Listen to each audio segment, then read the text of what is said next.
नाजरीन 9 दिन और इन 9 दिनों में 2.52 अरब डॉलर का अमेरिकन मिलिट्री इक्विपमेंट सामान तबाह हो चुका हुआ है।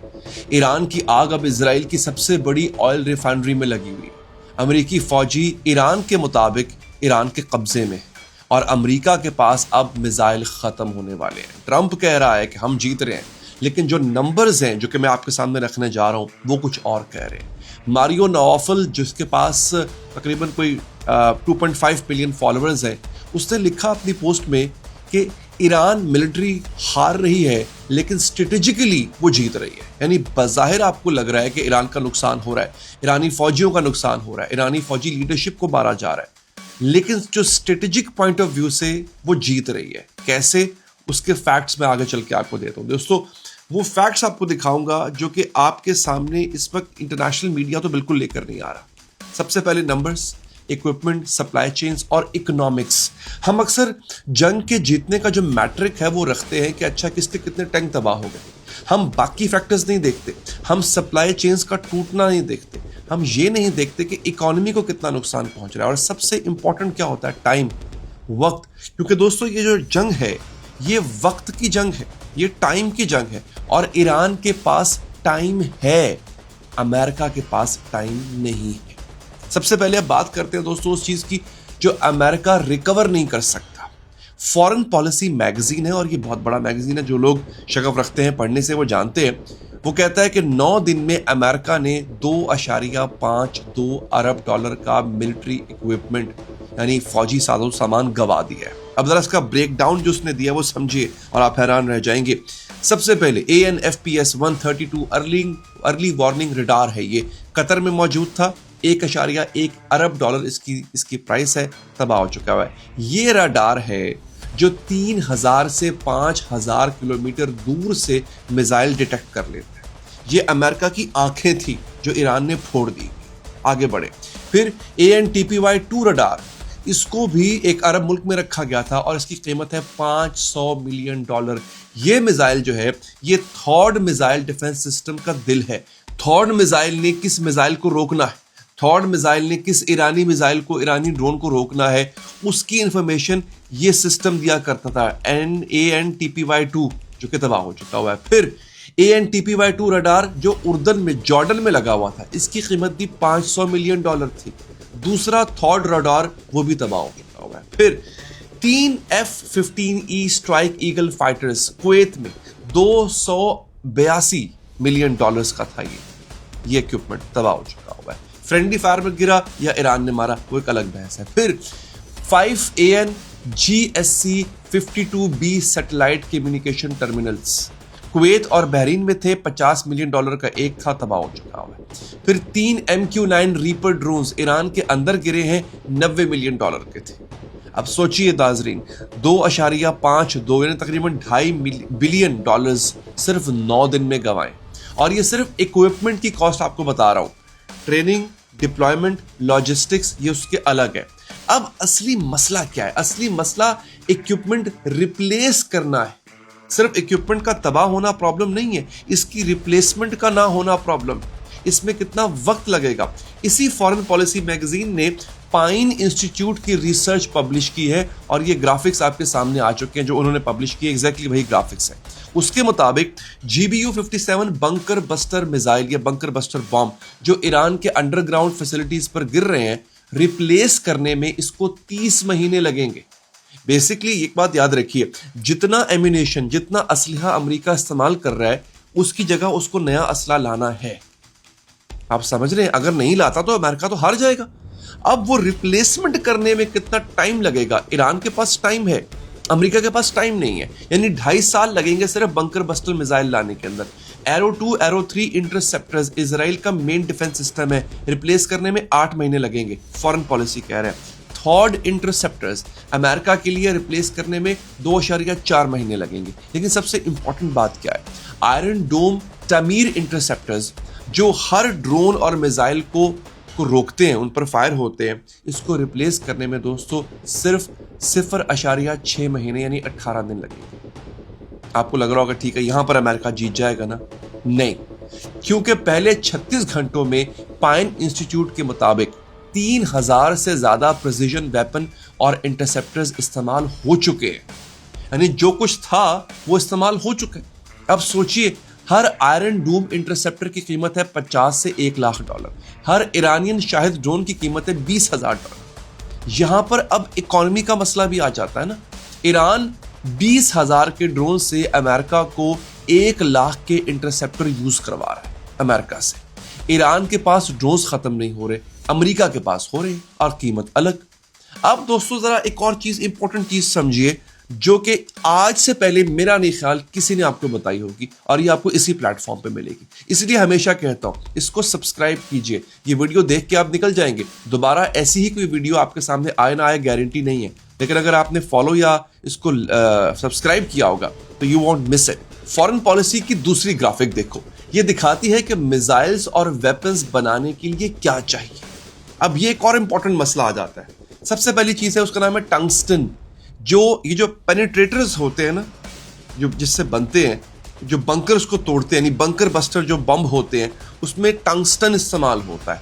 11,406 किलोग्राम चाहिए ये रिप्लेसमेंट के लिए। कितना? 11,406। 80% सप्लाई चाइना से आती है इसकी। ये जो अमेरिका दंदनाता फिरता है कि मेरे पास मिसाइल है या मेरे पास state of the art equipment है, उसकी 80% सप्लाई चाइना से आती है।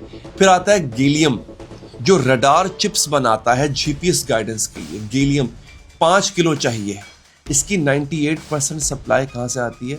चाइना से आती है। फिर आता है नियोडियम या नियोडिमीमियम, कुछ ऐसा करके नाम है, मुझसे लिया नहीं जा रहा, माफ कीजिएगा। ये मिसाइल गाइडेंस मैग्नेट्स बनाता है। क्या करता है? मिसाइल गाइड करने के लिए जो मैग्नेट यूज होता है वो बनाता है।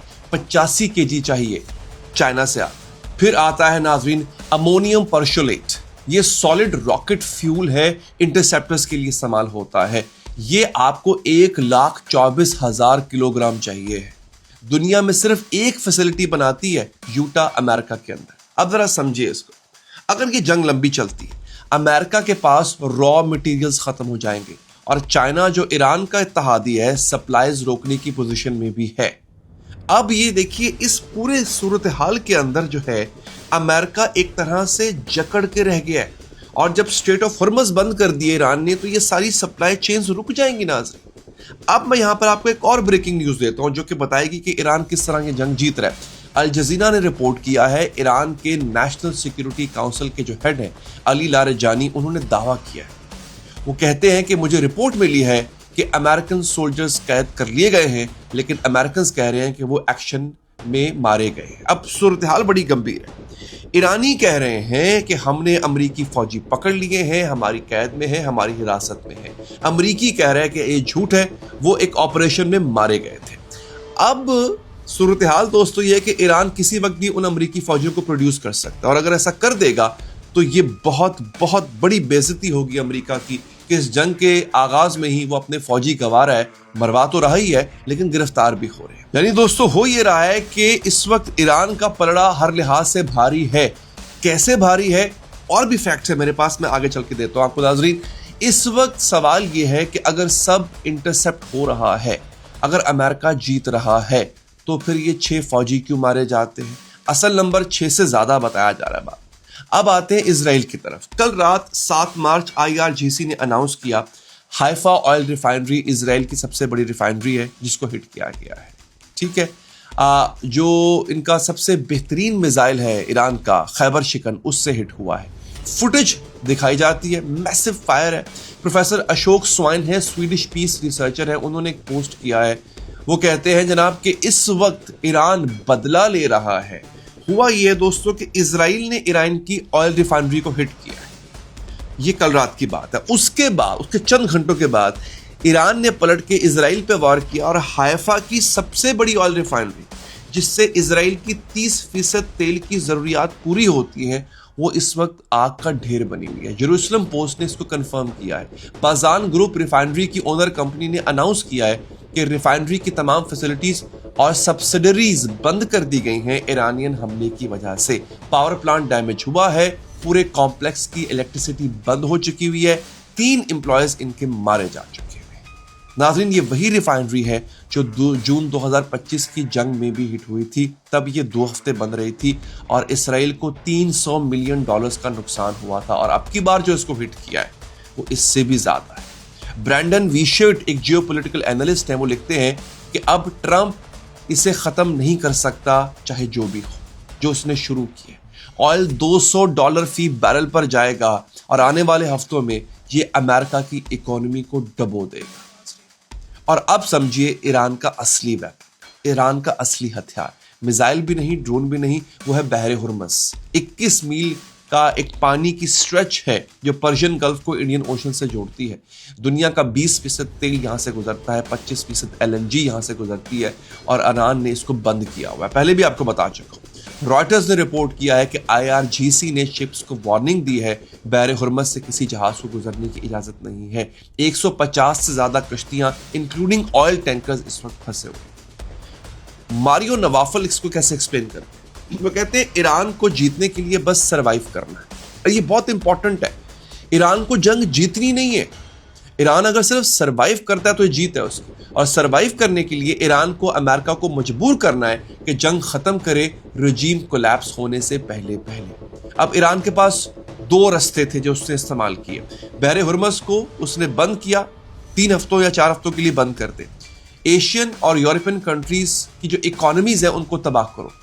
वो ट्रंप को फिर प्रेशर डालेगी कि तुम जंग बंदी के लिए आमादा हो जाओ। और नाज़रीन, ये जितना भी नुकसान ईरान पहुंचा रहा है ना अमेरिका को, इसका ताल्लुक सिर्फ मिसाइलों से नहीं है। ये काम ईरान जो है वो ड्रोन से ले रहा है। देखिए प्रॉब्लम क्या है, अमेरिका ईरान के मिसाइल लॉन्चर्स डिटेक्ट कर सकते हैं, हालांकि वो मोबाइल होते हैं पर डिटेक्ट हो जाते होते हैं। लेकिन ये जो ड्रोन है, ड्रोन की जो फैक्ट्रीज हैं, ये अपार्टमेंट्स में भी बनती हैं। पहले मुझे याद है 2025 में जो ईरान की ड्रोन फैक्ट्रियां थी उसकी फुटेज सामने आई थी। वो ड्रोन छोटे छोटे $20-20 हज़ार के ड्रोन जो है वो अपार्टमेंट्स में बन रहे थे। यहां पर ईरान एज ले जाता है। उसके जो असलहा है ईरान का बहुत सस्ता है और आसानी से मैन्युफैक्चर हो जाता है। और इजराइल में क्या हो रहा है दोस्तों, इजराइल ने अभी शॉर्ट वॉर प्लान की थी। अब जंग उसके आउट ऑफ कंट्रोल जा चुकी है। अब जंग उसके हाथ से बाहर निकल गई हुई है। इजराइल के पास म्यूनिशंस खत्म हो रहे हैं। उसने 20,000 जो बॉम्ब हैं वो मांगे हैं अमेरिका से और अमेरिका फिलहाल सप्लाई के लिए मान तो गया है, लेकिन अमेरिका के पास, मैं पहले बता चुका हूं, रॉ मटेरियल ही नहीं है वो सप्लाई बनाने की। इजराइल जो मिडिल ईस्ट की सबसे पावरफुल मिलिट्री है वो अमेरिका से बॉम्ब मांग रही है और अमेरिका भी कह रहा है कि मेरे पास बॉम्ब खत्म हो गए। और आयरन डूम, हर ईरानी मिसाइल पर 2 से 3 इंटरसेप्टर फायर होते हैं। क्लस्टर म्यूनिशंस जो 80 बमों में तब्दील हो जाती है, उसके लिए आपको 80 से 100 इंटरसेप्टर चाहिए एक क्लस्टर बम रोकने के लिए। आप इमेजिन कीजिए इसकी कॉस्ट और स्टॉक का खत्म होना। जून 2025 की 12 दिन की जंग में इजराइल ने 735 इंटरसेप्टर्स चलाए थे। हर इंटरसेप्शन की कीमत जो है वो $1 लाख है। अब ये जंग 9 दिन की हो चुकी है और जून वाली जंग से 60% ज्यादा स्ट्राइक्स हो चुकी हुई। और आने वाले वक्त में क्या होगा? हबीबुल्लाह खान लिखते हैं, ईरान अब इजराइल के डिसैलिनेशन प्लांट्स टारगेट करेगा। ये बहुत इंपॉर्टेंट है। ईरान, इजराइल जो है वो अपना 85% पानी डिसैलिनेशन प्लांट से लेता है। मेडिटेरेनियन से खारा पानी उठाता है, यानी समंदर से खारा पानी उठाता है, उसको फिल्टर करके पीने लायक बनाता है। और ये प्लांट्स अब हिट हो गए। इजराइल में पानी का क्राइसिस होगा और उसके पास किसी किस्म का बैकअप नहीं है। और अब मैं आपको बताता हूं ट्रंप की क्या इस वक्त हालत है। नाज़रीन, ट्रंप जो है ना, उसने जंग शुरू की थी रिजीम चेंज के लिए, न्यूक्लियर प्रोग्राम खत्म करने के लिए, मिसाइल प्रोग्राम खत्म करने के लिए। लेकिन क्या हुआ? खमेनी साहब शहीद होते हैं, रिजीम तो वहीं की वहीं खड़ी है। इंटरम लीडरशिप काउंसिल बन चुकी है। मुश्तबा खामनाई के जो बेटे हैं वो सुप्रीम लीडर अनाउंस हो चुके हुए हैं। न्यूक्लियर फैसिलिटीज पे 2000 स्ट्राइक्स हुए हैं, लेकिन IAEA ने कहा है कि कोई इंडिकेशन नहीं है कि न्यूक्लियर इंस्टॉलेशंस हिट हुई हैं।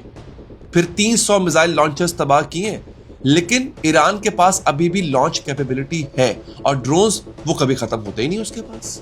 ट्रंप विक्ट्री डिक्लेयर कर सकता है और राइटफुली कर सकता है क्योंकि न्यूक्लियर और मिसाइल प्रोग्राम्स डैमेज हुए, लेकिन उसका असली गोल था बहरे हुर्मुज़ पे कंट्रोल, वो वहां से फेल हो चुका है। और सबसे बड़ा मसला क्या है?